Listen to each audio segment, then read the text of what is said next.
Howdy do, welcome to one of my all-time favorite video games. It is my great pleasure to present to you Phoenix Wright, Ace Attorney.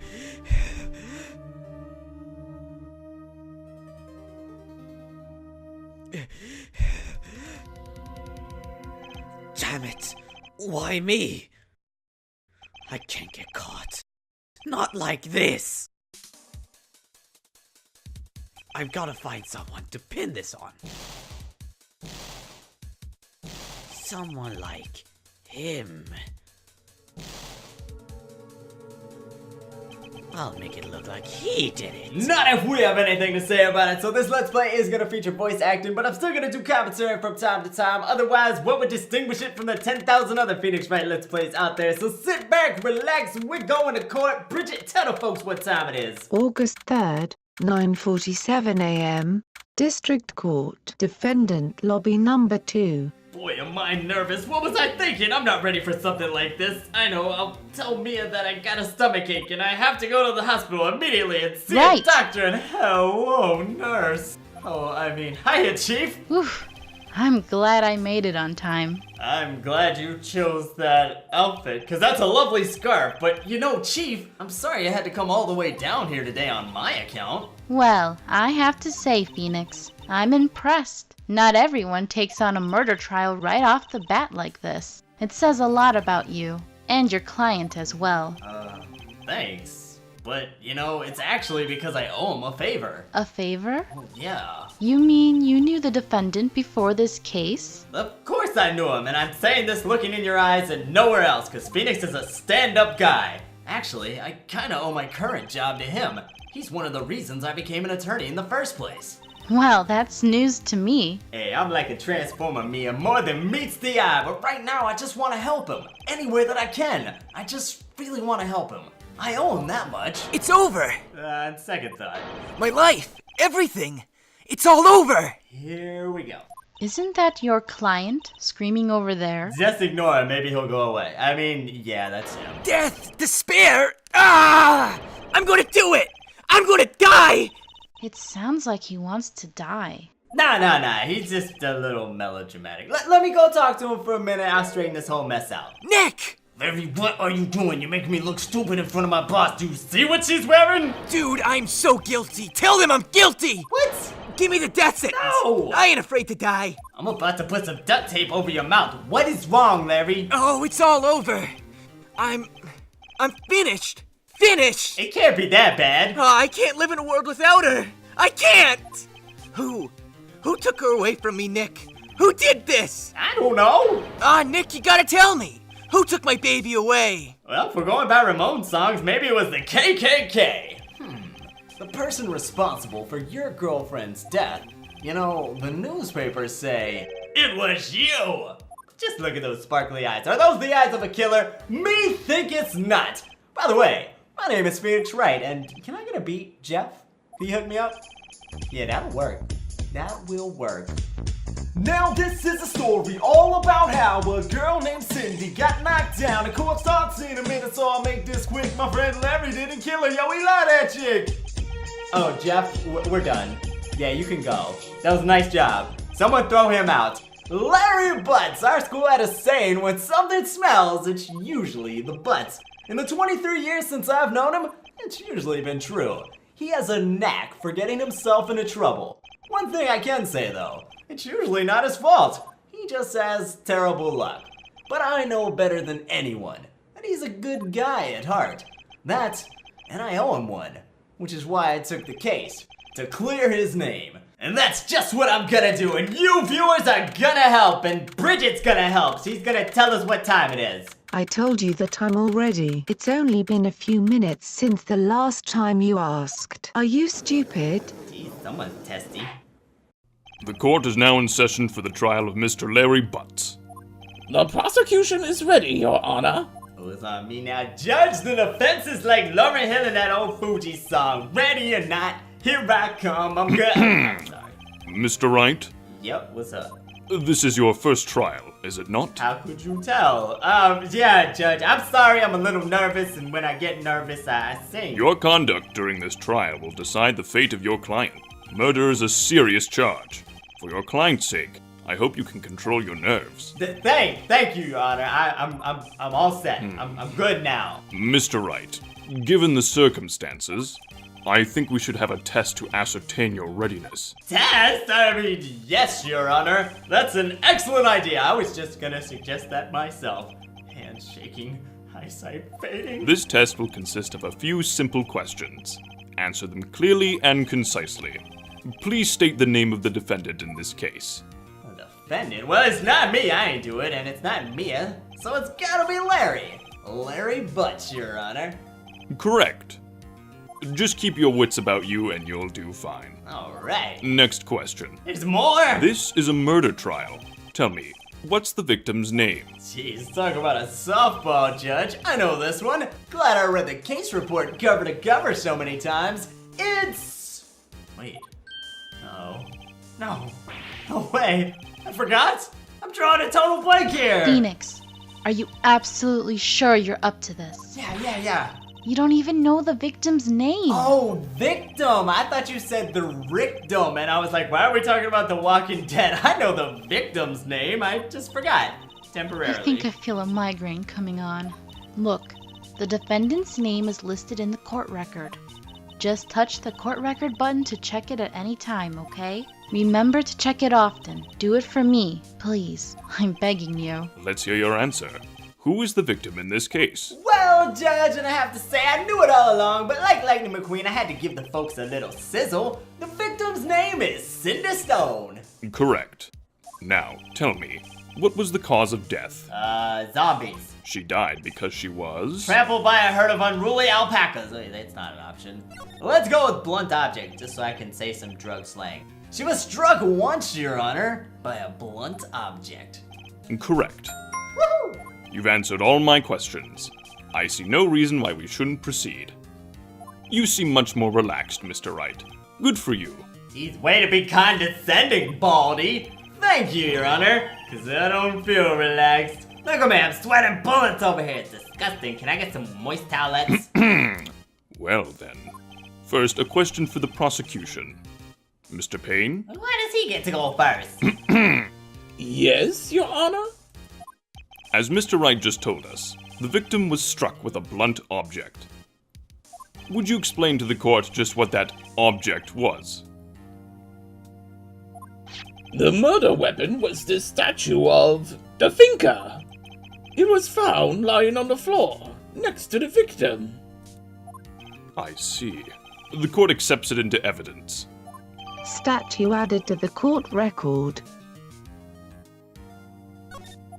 Right. What? Oh, sorry, I was playing Punch Club on my phone. What's up, Mia? Be sure to pay attention to any evidence added during the trial. Yeah, sure. That evidence is the only ammunition you have in court. Mia, I said I got this. Oh, I almost got Cobra Strike. Mr. Payne, the prosecution may call its first witness. The prosecution calls the defendant, Mr. Butts, to the stand. And while you're doing that, I'll get back to my gal. Hey, Chief, what's up? Pay attention. You don't want to miss any information that might help your client's case. You'll get your chance to respond to the prosecution later, so be ready. Let's just hope he doesn't say anything unfortunate. Uh-oh, Larry gets excited easily. This could be bad, but we're not gonna think about that. We're gonna think positive. Always look on the bright side of life. Ahem. Wait, you don't like my singing? Mr. Butts, is it not true that the victim had recently dumped you? Hey, watch it, buddy! We were great together. We were Romeo and Juliet, Cleopatra and Mark Antony. Oliver and Felicity. What, no one watches Arrow around here? Well, at least my reference was current. I wasn't dumped. She just wasn't taking my phone calls or seeing me. Ever. What's it to you anyway? Mr. Butts, what you describe is generally what we mean by dumped. In fact, she had completely abandoned you and was seeing other men. She had just returned from overseas with one of them the day before the murder. What do you mean, one of them? I think what he means is that you... Lies! All of it! Lies! I don't believe a word of it! Larry, you need to accept it. Your girlfriend's a skank. Your Honor, the victim's passport. According to this, she was in Paris until the day before she died. Passport added to the court record. The victim apparently arrived home from Paris on July 30th. the day before the murder. Indeed, she appears to have returned the day before the murder. I just said that! Dude, no way. The victim was a model, but she did not have a large income. It appears that she had several sugar daddies. Sugar daddy candies? I love them. Or do you mean the other kind? Daddies? Sugar? Yes, older men who gave her money and gifts. I ain't saying she a gold digger, but she ain't messing with no broke. Get down, girl. Okay, I think he gets it. Dude! No, we don't need the song anymore. Dude! We can clearly see what kind of woman this Miss Stone was. Tell me, Mr. Butts, what do you think of her now? I think she's trifling. Right. Oh, I'm sorry. Did I say that out loud? My bad, Mia. My bad. I don't think you want him to answer that question. Yeah. Larry has a way of running his mouth in all the wrong directions. But what am I supposed to do about it? Slap him in the face with a rubber chicken? Should I wait and see what happens or stop him from answering? I guess we're going with the rubber chicken then. Your Honor, my client had no idea the victim was seeing other men. That question is irrelevant to this case. Can I get a what? Oof! Hey Payne, you like apples? How you like them apples? Dude, Nick! What do you mean irrelevant? Larry, would you be quiet? The grown-ups are talking now. That cheating she-dog. See, dog. I'm gonna die! I'm gonna just drop dead! Here we go. Yeah! And when I meet her in the afterlife, I'm gonna get to the bottom of this! That's not creepy at all. Mia, hand me my rubber chicken. Let's continue with the trial, shall we? Yes, please. I believe the accused's motive is clear to everyone. Yes, quite. No, not to everyone. That is presumptuous of y'all to think that. Oh boy, this is so not looking good for me. Next question. I shouldn't have said that thing about the apples. You went to the victim's apartment on the day of the murder, did you not? We really need to work on your innocent face, Larry. Well, did you or did you not? Come on, don't be all sweaty. There you go. That's confident. Well, maybe I did, and maybe I didn't. No, you can be confident, not cocky like that. No smirking. Oh, he went. He definitely went. What am I supposed to do now? Slap him with the rubber chicken? Have him answer honestly or stop him from answering? Well, you know me. I'm all about getting to the truth. I know. I'll send him a signal. How's those Little League signs go? Tell the truth. I think that's the message. Yeah. Yeah, I was there. I went. All right. Thank goodness for Little League. Order! We would like a large pie with pepperoni pineapple Well, Mr. Butts, and cheesy crust. Dude, chill. I'm so chilled out now. She wasn't home, man, so, I didn't see her. There you go. Larry didn't do it. We can all go home. Your Honor, the defendant is lying. lying? Judge, look at my client's pants. Are they on fire? No, they are not. The prosecution would like to call a witness who can prove Mr. Potts is lying. Well, that simplifies matters. Who is your witness? The man who found the victim's body. Just before making the gruesome discovery, He ate a bowl of Fruit Loops. No. he saw the defendant fleeing the scene of the crime. Judge, need I remind you, if the pants aren't aflame, I should win the game. Order! Order in the court! I'm just saying, his pants aren't on fire. Mr. Payne, the prosecution may call its witness. Yes, Your Honor. Oh, so it's gonna be like that now. Y'all gonna team up on me. Fine, that's fine. This is bad, but I can get through it. Always look on the bright side of life. On the day of the murder, my witness was selling newspapers at the victim's building. Please bring Mr. Frank Sarwit to the stand. And feel free to put a whoopee cushion on his seat, because that'd be hilarious. Wait a minute. Mr. Sarwit, you sell newspaper subscriptions. Is this correct? Oh yes. Newspapers, yes. Mr. Sarwit, you may proceed with your testimony. He killed her. Sorry, I had something in my throat. Please tell the court what you saw on the day of the murder. Is it just me, or does this guy look kind of familiar to anybody else out there, no? Well, let's see what he has to say. I was going door to door, selling subscriptions when I saw a man fleeing the apartment. I thought he must be in a hurry, because he left the door half open behind him. Thinking it strange, I looked inside the apartment. Then I saw her lying there. A woman, not moving, dead. Well, she's not buying any papers. I quailed in fright and found myself unable to go inside. I thought to call the police immediately. Then I remembered that NWA song. However, the phone in the apartment wasn't working. I went to a nearby park and found a public phone. I remember the time exactly. It was 1 p.m. The man who ran was, without a doubt, the defendant sitting right over there. Well, that could have gone better. Larry, why didn't you tell the truth? I can't defend you against testimony like that. What am I gonna do now? Incidentally, why wasn't the phone in the victim's apartment working? Your Honor, at the time of the murder, there was a blackout in the building. Aren't phones supposed to work during a blackout? Yeah, phones are supposed to work, so Larry's innocent. Case closed. Yes, Your Honor. However, some cordless phones do not function normally. The phone that Mr. Salwett used was one of those. Your Honor, I have a record of the blackout for your perusal. Perusal? Ooh. Blackout record added to the court record. Electricity to the building up from noon to 6. Now, Mr. Wright, What do you do, Judge? Yes, Your Honor? you may begin your cross-examination. Cross-examination. That's something I do. Oh, sure, yeah, I know what that is. All right, Wright. This is it. The real deal. What exactly am I supposed to do again? Why, you exposed the lies in the testimony the witness just gave. Lies? What? He was lying, but his nose didn't grow at all. Your client is innocent, right? Oh, yeah, of course Larry's innocent. Then that witness must have lied in his testimony. Or is your client really Don't say it. guilty? Oh, you had to go and say it. But how do I prove that he's not guilty? You hold the key. It's in the evidence.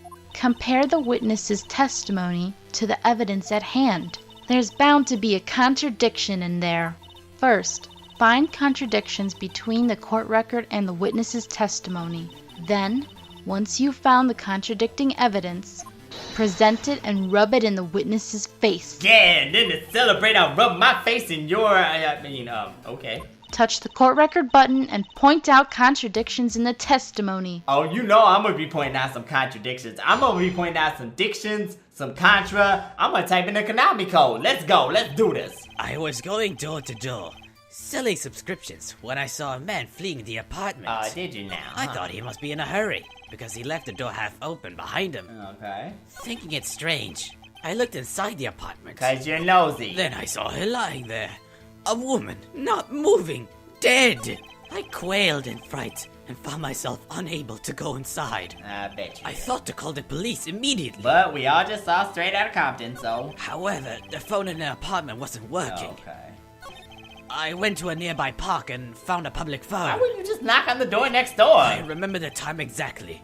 It was 1 p.m. 1 p.m., huh? That's interesting. When I look at Cindy's autopsy report, it says she died at 4 to 5. You found the body at 1 p.m. You're sure about that? Yes, it was 1 p.m. for certain. Mr. Sowett. Frankly, I find that hard to believe. Your statement directly contradicts the autopsy report. The autopsy notes the time of death sometime after 4 p.m. There was nobody no body to find at 1 p.m. How do you explain this 3-hour gap? Oh, that's... What? This is trivial. The witness merely forgot the time. After his testimony, I find that hard to believe. Yeah, tell him, Judge. Mr. Sawit, why were you so certain that you found the body at 1 p.m.? Gee, that's a really good question. That's an awesome question. Great job, Wright. Thanks. Way to put him on the spot. Thank you. That's all you have to do. Point out contradictions. Okay. Lies always beget more lies. See through one, and their whole story falls apart. Wait, I remember now. Would you care to give your testimony again? Give testimony again? Since when do you get a mulligan in a murder trial? What's going on here? You see, when I found the body, I heard the time. There was a voice saying the time. It was probably coming from the television. Oh, but it was 3 hours off, wasn't it? I guess the victim must have been watching a video of a taped program. That's why I thought it was 1 p.m. Oh, that's why. Okay. Terribly sorry about the misunderstanding. No, again, it's just a murder trial. Man's life's at stake. I see. You heard a voice saying the time on a taped program. Mr. Wright, you may cross-examine the witness. Gladly. Right. Chief, you've taught me well. You know what to do. Don't worry, Mia, I got this one. After a shaky start, it seems Phoenix has found his mojo, but will it be enough to prove that Larry is innocent? Find out next time on Ace Attorney.